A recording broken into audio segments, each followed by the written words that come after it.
está aqui nessa aula, Senhor. Abre o nosso entendimento, Senhor, que nós possamos entender, Pai. Ó Jesus, eu só tenho que te agradecer por essa aula, Pai. Como o Senhor tem falado conosco, Senhor. Senhor, muito obrigada. Abençoe a nossa professora Elis, Pai. Reveste ela, Senhor, com o teu poder. Abre o entendimento dela, Senhor Jesus. Abençoa a mente dela, Senhor. No nome de Jesus.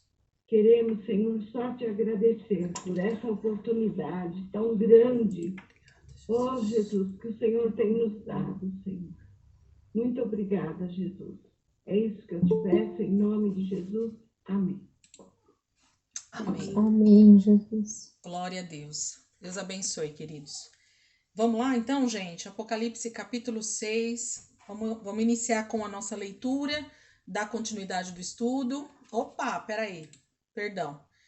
Desculpa, meu áudio estava fechado, né? Eu fechei para oração e esqueci de abrir. Então, vamos lá. Apocalipse capítulo 6. Vamos dar início aí na leitura, que é o texto que a gente vai dar continuidade aí com o estudo. A gente terminou o capítulo 4, capítulo 5, a última aula.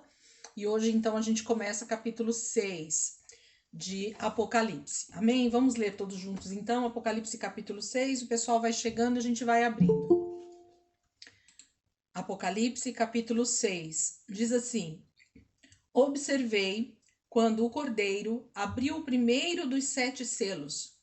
Então ouvi um dos seres viventes dizer com voz de trovão: Venha! Olhei e diante de mim estava um cavalo branco. Seu cavaleiro empunhava um arco e foi-lhe dada uma coroa. Ele cavalgava como vencedor, determinado a vencer. Quando o cordeiro abriu o segundo selo, ouvi o segundo ser vivente dizer: Venha! Então saiu outro cavalo, e este era vermelho, e o seu cavaleiro recebeu poder para tirar a paz da terra e fazer que os homens se matassem uns aos outros. Lhe foi dada uma grande espada. Quando o cordeiro abriu o terceiro selo, ouvi o terceiro ser vivente dizer: Venha! Olhei e diante de mim estava um cavalo preto. Seu cavaleiro tinha na mão uma balança. Então ouvi o que parecia uma voz entre os 4 seres viventes dizendo: 1 quilo de trigo por 1 denário e 3 quilos de cevada por 1 denário. E não danifique o azeite e o vinho. Quando o cordeiro abriu o 4º selo, ouvi a voz do 4º ser vivente dizer: Venha! Olhei e diante de mim estava um cavalo amarelo. Seu cavaleiro chamava-se Morte e o Hades o seguia de perto. E foi-lhe dado poder sobre 1/4 da terra para matar pela espada, pela fome, por pragas e por meio dos animais selvagens da terra. Quando ele abriu o 5º selo, vi debaixo do altar as almas daqueles que haviam sido mortos por causa da palavra de Deus e do testemunho que deram. E eles clamavam em alta voz: Até quando, ó soberano, santo e verdadeiro, esperarás para julgar os habitantes da terra e vingar o nosso sangue? Então cada um deles recebeu uma veste branca, e lhe foi dito que esperassem um pouco mais, até que se completasse o número dos seus conservos e irmãos que deveriam ser mortos como eles. Observei quando ele abriu o 6º selo e houve um grande terremoto. O sol ficou escuro, como tecido de crina negra. Toda a lua tornou-se vermelha como sangue, e as estrelas do céu caíram sobre a terra, como figos verdes caem da figueira quando sacudidos por um vento forte. O céu se recolheu como se enrola um pergaminho, e todas as montanhas e ilhas foram removidas de seus lugares. Então os reis da terra, os príncipes, os generais, os ricos, os poderosos, todos, escravos e livres, se esconderam em cavernas e entre as rochas das montanhas. E eles gritavam às montanhas e às rochas: Caiam sobre nós e esconda-nos da face daquele que está sentado no trono e da ira do cordeiro, pois chegou o grande dia da ira deles, e quem poderá suportar? Então, Apocalipse capítulo 6. Eu queria saber se tem alguém que no versículo, deixa eu ver aqui, versículos 7 e 8, na verdade, né? Versículo 8 aí de Apocalipse 6, versículo 8. Tem alguém que a tradução está cavalo verde ou esverdeado? Apocalipse 6, versículo 8. Olhei e diante de mim estava um cavalo verde ou esverdeado. Tem alguém? Não? Ninguém tem essa tradução? Todo mundo quietinho? Eu vou pegar aqui minha outra Bíblia só para vocês verem que essa tradução ela existe, tá? Algumas Bíblias ela transcreve esse quarto cavaleiro aí como um cavaleiro verde, né? O cavalo era verde ou esverdeado. A Bíblia de Jerusalém, ó, gente, tá? Ela tem essa tradução e tá assim, ó, 6, versículo 8. Deixa eu achar aqui. Vi aparecer um cavalo esverdeado. Seu montador se chamava Morte, e o Hades o acompanhava. E foi-lhe dado poder sobre a quarta parte da terra, para que exterminasse pela espada, pela fome, pela peste e pelas feras da terra. Tá? Então existem algumas traduções que está como esverdeado. E essa tradução é a mais correta, porque a palavra usada aí no original é chloros, né? E essa palavra chloros, ela tem a ver com a tradução do verde, né? Quando se fala de relva, quando se fala de grama, quando se fala de algo verde, né? De folhagem, usa-se esse termo no grego chloros. E aí o chloros é esse verde ou esverdeado. Mas a grande maioria das traduções traduziu como amarelo. Não me perguntem por quê, mas a tradução ficou como amarelo. Tá bom? Ó, estão me dando um tchauzinho, uma linda ali. Vamos lá, gente? Então, esse foi o texto de Apocalipse capítulo 6. Algum versículo a mais na Bíblia de vocês que tenha sido muito diferente daquilo que eu li? Alguém tem algum versículo que está muito diferente na sua tradução e você quer compartilhar conosco? Mas apesar de que a gente vai falar bastante sobre o texto, e se tiver, vocês então falem para a gente poder verificar como está a tradução e nos alinhar, né, ao que está escrito, ou até nos ajudar no entendimento, porque tem algumas traduções que ajudam, outras dificultam um pouquinho o entendimento, mas para esse texto eu estou usando a NVI, então se alguém tiver com uma Bíblia muito diferente, pode falar que a gente dá um auxílio aí, tá? Então a gente acabou de ler Apocalipse capítulo 6. O que eu quero já de antemão começar falando aqui para vocês dessa aula de hoje? Primeiro que nós vamos agora iniciar uma fase, né, do livro de Apocalipse que vai falar justamente sobre a parte difícil do que vai ser os últimos dias na Terra, mas ao mesmo tempo da parte boa no que diz respeito a vinda do próprio Cristo, os juízos de Deus sobre a terra, para que toda essa restauração aconteça e nós então estejamos justamente com o Senhor eternamente, né? Então tem esse misto, né? A gente vai sentir esse misto de duas sensações, de ao mesmo tempo o Senhor realmente vindo para fazer tudo aquilo que a palavra de Deus diz que ele viria fazer, mas ao mesmo tempo a gente vê um cenário extremamente caótico e que a gente vai sentir em alguns momentos um pouco de pena, dó,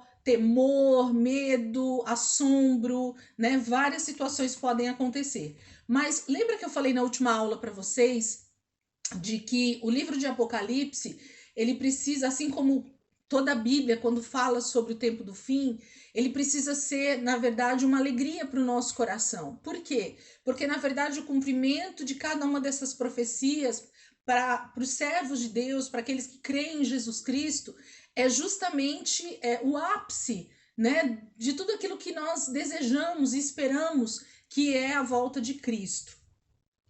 Eu até estava ontem com a leitura anual e o texto era o finalzinho de Mateus 27, né, e 28 ali, na crucificação e ressurreição de Jesus.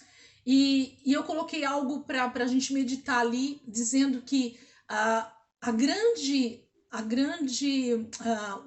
o grande propósito de Deus, na verdade, com a vinda de Jesus, não é propriamente a morte dele na cruz, né? Ainda que esse seja realmente o ato de vencer de Jesus, né? Foi a cruz. Mas o ápice da palavra de Deus, ou o maior desejo de Deus, é que Jesus então cumprisse tudo aquilo para o qual ele foi enviado na terra, que estava inclusive incluso a morte, mas o que mais Deus ansiava era pela ressurreição no terceiro dia. Por quê? Porque a ressurreição fala de uma esperança de vida eterna. Porque somente porque Cristo ressuscitou é que nós temos então a esperança da vida eterna, tá bom? Então eu queria que você ficasse com essa expectativa e essa esperança muito viva no teu coração durante essa leitura agora daqui para frente, a partir do capítulo 6 de Apocalipse. Por quê? Porque a gente vai ver um cenário de muitas coisas acontecendo. Nós estamos entrando justamente no período da grande tribulação, segundo os estudiosos, segundo o que a teologia nos mostra, mas a gente precisa entender que, como igreja, a gente já entendeu o que vai acontecer, a gente já se preparou, se alinhou e nós estamos então com as nossas armaduras muito bem colocadas, né? E nós vamos batalhar então até chegar o grande dia, né? Que a trombeta vai tocar e Jesus então vai aparecer nas nuvens para o arrebatamento e para a batalha final e todo o desfecho aí do Apocalipse na volta de Jesus. Então a gente precisa entender muito bem isso, de que o principal para mim é a esperança dessa vida eterna, né? De estar com Cristo. Então isso precisa arder todos os dias no nosso coração para que a gente possa entender com clareza Apocalipse. Senão vai sempre parecer um livro de muitas coisas ruins, de um cenário muito caótico, muito difícil, e que eu não quero passar por isso, né? O sentimento da maioria dos cristãos eu não quero passar por esse momento tão difícil que vai ser a grande tribulação. Mas a palavra nos diz, e nós já vimos alguns versículos e nós vamos ver outros, de que a igreja vai estar na grande tribulação.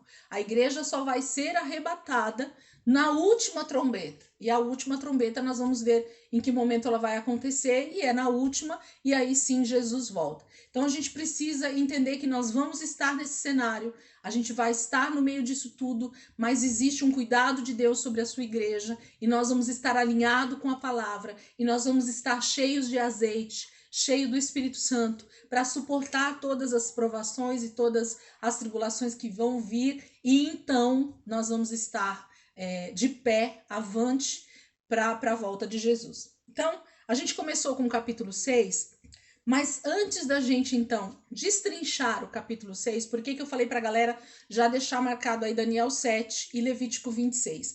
Eu preciso primeiro entender por que Jesus, então, dá essa visão para o apóstolo João. João está, vamos fazer o cenário de novo, João está exilado na ilha de Patmos, quase no fim da sua vida, no ano 96 aproximadamente depois de Cristo. Então ele já tem uma idade bem avançada, é o último dos discípulos de Jesus ainda vivo, e ele então nessa ilha exilado, ele começa então a receber o livro de Apocalipse, as cartas, as revelações, as visões que ele teve, e Deus pede para que ele então escreva, deixe isso escrito, para que a gente pudesse ler, entender, meditar e entender tudo aquilo que Deus faria nos últimos dias. E os últimos dias, eles não começaram, eles não vão começar, eles já começaram. segundo Mateus 24 e 25, que a gente estudou lá no início, o início do fim dos tempos já começou com a ressurreição de Jesus. O reino de Deus já veio para o nosso meio. Então, aquele que recebe o Senhor Jesus como Senhor e Salvador da sua vida já está inserido nesse reino e já está batalhando e trabalhando por esse reino. A questão é que Jesus ainda não está reinando plenamente nesse reino que já iniciou com a sua ressurreição. Então, anotem aí quem está anotando para vocês não esquecerem, isso é uma informação muito importante. O reino de Deus já foi estabelecido por Jesus na sua morte e ressurreição. Então, o reino de Deus já veio, já está entre nós. Só que a palavra de Deus diz que o reino de Deus está dentro de nós ainda, né? Porque é a presença de Deus em nós que faz com que o reino de Deus, então, caminhe nessa terra, né? Então, nós somos os porta-voz, nós somos a maneira de Deus agir na terra através do seu reino, por enquanto é através dos seus filhos. Então, nós somos o reino de Deus caminhando sobre a terra nesse momento ainda. Por quê? Porque nós já falamos, e eu vou aqui falar novamente, quem é o que reina nesse momento sobre a terra, sobre o mundo? Infelizmente, ainda é Satanás e seus anjos. Então, quando o homem pecou, o homem entregou essa autoridade nas mãos do diabo, e o diabo então passou a ser o rei sobre toda a terra, sobre o mundo. Então, ele reina sobre esta terra caída, cheia de pecado, mas através da vinda de Jesus, através da sua morte e ressurreição, então ele recuperou para ele o reino que é dele, mas ele só vai passar a reinar plenamente na sua vinda, ok? Então, não sei se deu para entender aí esse início do que eu estou falando para vocês, mas eu quero entrar dentro de Apocalipse capítulo 6, depois de ter, então, desenhado com vocês o que está acontecendo e por que Jesus, então, dá essa visão para João. Então, o reino de Deus ainda está para ser plenamente estabelecido através da volta de Jesus. Por enquanto, é um reino que, através de nós vamos, então, manifestando aqui na terra, através das nossas atitudes, através da nossa vida com Jesus, as pessoas vão vendo o que é o reino de Deus. Num outro momento, eu quero ver se a gente fala só sobre reino de Deus, para que vocês entendam exatamente o que isso quer dizer segundo a palavra. Mas eu não vou entrar nisso hoje, senão a gente vai acabar indo para um outro lado. Qual outro pano de fundo que eu quero mostrar para vocês? A gente já vai entrar nas outras passagens. Lembra que eu falei para vocês que o livro de Apocalipse, ele está se desenrolando, ele está se desenvolvendo segundo aquilo que Deus quer fazer nos últimos dias. Então, o livro de Apocalipse é um livro que Deus vai desenvolvendo o passo a passo para que nós que estejamos lendo em qualquer época, né, seja lá no primeiro século, quando João, então, escreveu essas cartas, seja no ano 1000, seja no ano 1200, seja no ano 1400, seja no ano 1500, seja no ano 2000, seja no ano 2021, as pessoas que estão lendo esse livro consigam, então, entender o passo a passo do que vai acontecer nos últimos dias.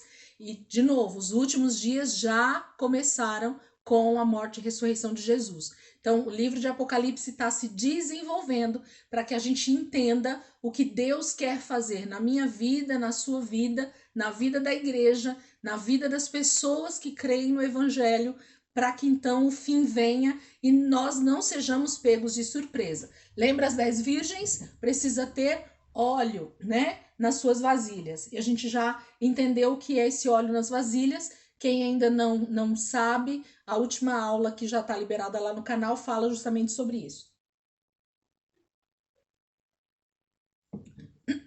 Então, Deus começa justamente mostrando, dando uma revelação de quem ele é, nos primeiros 2 capítulos ali. Em seguida, já começa, então, com as cartas às igrejas, que nós já entendemos que é um alinhamento de Deus com a igreja, com o seu povo aqui na terra. Então, o que Deus está querendo fazer é nos mostrar quem nós somos como igreja e nos alinhar segundo o padrão da palavra. Então, Deus está fazendo isso, alertando a sua igreja, é um alerta, é um sinal de alerta que Deus está dando para a igreja na terra, seja em que época for. Né? Eu acabei de falar para vocês que o reino de Deus já começou com a ressurreição de Jesus. Então, a partir desse momento, Deus começa a trazer essa palavra através de João para que a igreja seja alertada, então, a partir do 1º século, ok?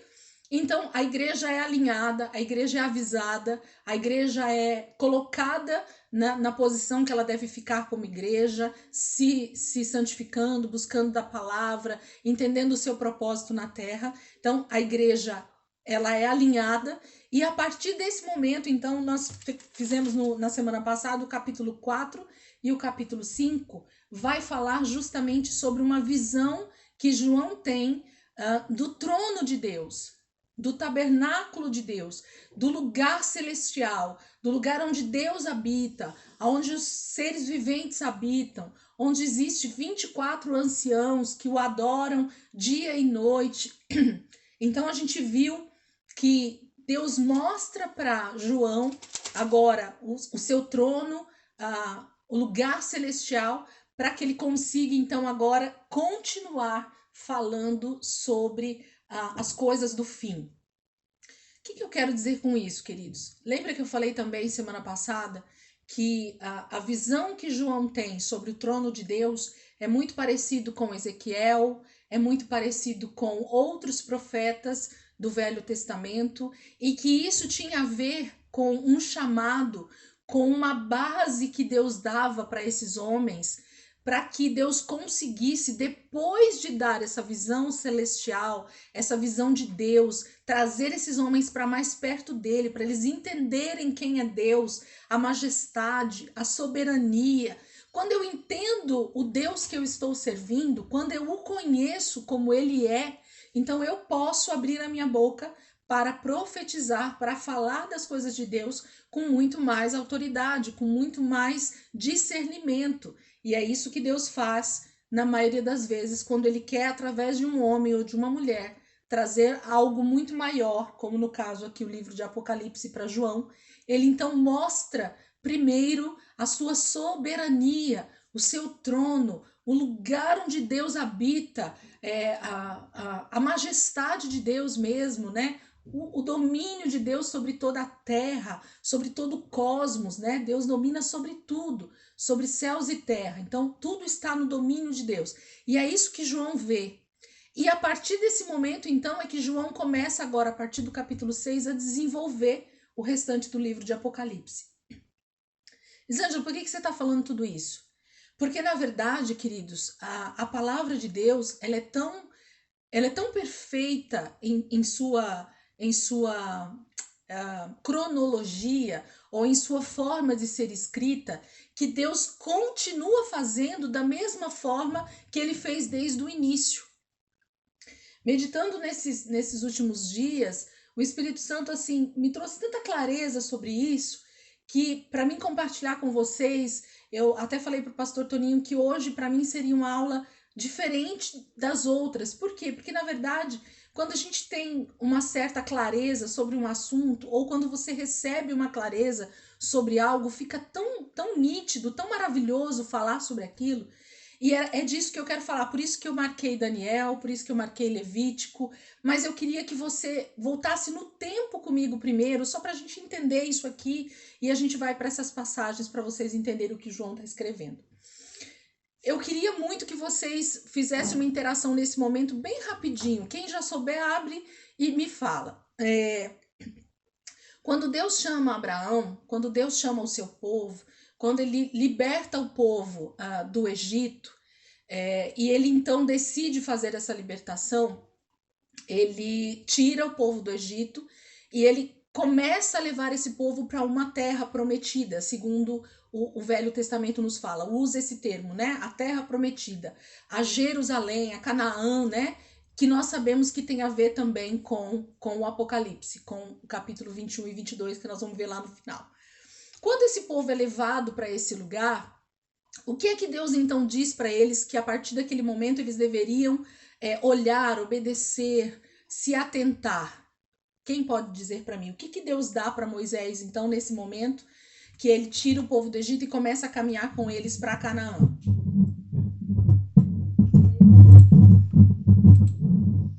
O que é, Rê? Quem falou? Tem áudio seu. Pode falar, Rê. Os 10 mandamentos. Os mandamentos. Isso mesmo. Então, obrigada, meninas. Então, o que Deus faz assim que ele tira o seu povo? Rê, fecha o áudio que tá dando muita microfonia seu áudio. O que Deus primeiro faz quando ele tira esse povo do Egito e começa a levá-los para uma terra onde mana leite e mel, é dizer que eles, a partir desse momento, eles teriam então uma lei, os mandamentos, os preceitos de Deus.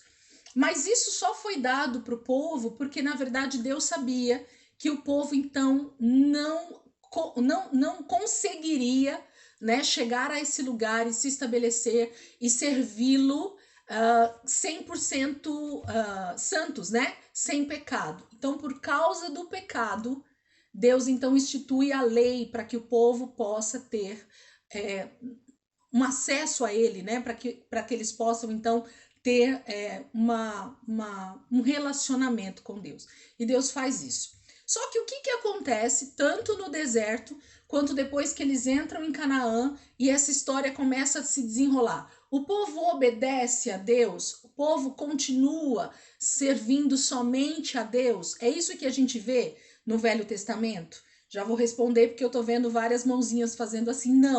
Não é isso que acontece. Quando a gente olha para o Velho Testamento e a gente vai agora desenvolvendo, né, os livros, você começa a entrar em Crônicas, Reis, a gente pega todos aqueles livros ali e começa a ler, a gente começa a perceber o desvio do povo de Deus, desvio do povo de Israel, desvio do povo escolhido, daqueles que deveriam então estar servindo somente a Deus, estar obedecendo todos os seus mandamentos, porque se eles obedecessem todos os mandamentos, todas as leis dadas por Moisés, eles então estariam salvos, eles estariam santificados, né? Segundo a palavra de Deus diz para nós. Então o povo estaria bem com Deus, eles estariam santos, santificados, para que quando então houvesse a volta de Jesus, eles teriam a vida eterna, né? Então, o que Deus estava dizendo lá desde o princípio para nós era isso. Então, Deus queria levar esse povo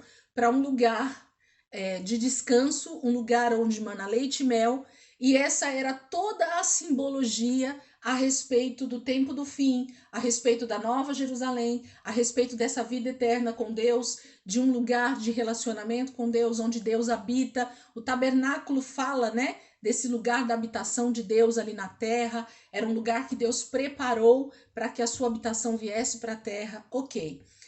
Passado algum tempo, quando você começa então a continuar no Velho Testamento, quando a gente entra para os profetas, o que a gente começa então agora a perceber? Quando a gente entra nos profetas, não, porque a linha cronológica do Velho Testamento, ela vai se desenvolvendo junto, né? É que os livros da Bíblia, eles são separados, mas os profetas, eles acontecem, a cada profecia, cada homem ali usado por Deus, ele vai acontecendo de forma a intercalar com os livros, tá? Então, não é a ordem cronológica dos fatos, não é a mesma ordem cronológica que a gente segue na leitura bíblica, dos livros bíblicos. Então, por isso que às vezes isso fica um pouquinho não tão claro para nós, mas quando você estuda um pouquinho, ou quando você dá uma olhada lá em pequenos detalhes, você percebe isso. Então, conforme Deus agora começa a chamar os seus profetas, Daniel, Jeremias, Isaías, Oséias e tantos outros, né, profetas ali no Velho Testamento, o próprio Elias, Eliseu, tantos outros, que a gente poderia citar aqui muitos. Quando Deus começa a levantar esses homens, qual é a bandeira, qual é a palavra máxima desses homens? O que a maioria deles profetiza no Velho Testamento? Qual é o principal propósito deles serem levantados por Deus? O que Deus mais fala no Velho Testamento através dos profetas? Quem consegue falar isso para mim? de forma bem resumida, lógico, né? Mas fala assim, se você tivesse que usar uma frase para dizer a maioria das profecias que os profetas do Velho Testamento falavam, dizia respeito a quê? Alguém arrisca aí a responder para mim? Arrependimento. Arrependimento, o que mais? Obediência. Obediência. Que mais, pastor Marcos? Tempo do fim. Falava sobre o tempo do fim, de forma meio subliminar ainda, né? Eles não entendiam muito bem, mas falava, Daniel falou muito. A vinda de Jesus. Mas por que Deus levantou esses homens no Velho Testamento? Por que eles foram necessários, né, no Velho Testamento? Por que Deus precisava levantar profetas? Pastor Toninho falou um pouco, Débora falou um pouco, mas a gente pode perceber, se você olhar de forma bem abrangente, Deus estava tentando trazer o povo de Israel para o arrependimento, para servir o único Deus. Eles haviam se desviado de tal maneira, geração após geração, eles iam se desviando cada vez mais, e os desvios eram terríveis, e cada vez eles se enfiavam mais na adoração de outros deuses, na desobediência a Deus, e em todo tipo de pecado e de imoralidade. O povo estava enfiado do Velho Testamento, o povo de Deus, tá? Nós estamos falando de Israel. Eles estavam enfiados em um mar de pecado. E mesmo tendo toda a lei, e mesmo tendo ali os profetas falando, ainda assim eles continuavam pecando. Mas Deus sempre levantava mais um para trazer essa palavra dizendo assim, arrependam-se, arrependam-se. Havia um clamor no coração desses profetas a respeito de arrependimento, de que o povo se voltasse para Deus, de que o povo deixasse as suas práticas de idolatria, de adoração a outros deuses e passasse a adorar somente o Senhor. Por quê? Porque havia um juízo determinado para aqueles que fossem desobedientes, para aqueles que fossem encontrados em pecado. Não é isso? Porque o salário do pecado é a morte. E nós não estamos falando, quando a gente fala sobre esse versículo, a gente não está falando de uma morte física, simplesmente, mas nós estamos falando principalmente de uma morte eterna, espiritual. Então, o foco de Deus era não permitir, era não deixar com que os seus filhos, a nação que ele havia escolhido para ser a nação exemplo para as outras nações, se perdessem a tal ponto de que eles fossem totalmente destruídos e fossem para o inferno no final de tudo isso. Então, o chamado de Deus era para arrependimento, para que eles se arrependessem. E se o arrependimento não acontecesse, o que aconteceu com a nação de Israel no meio da Bíblia, vamos dizer assim, só para a gente falar em que momento a gente está da Bíblia. Então, os profetas falaram, vários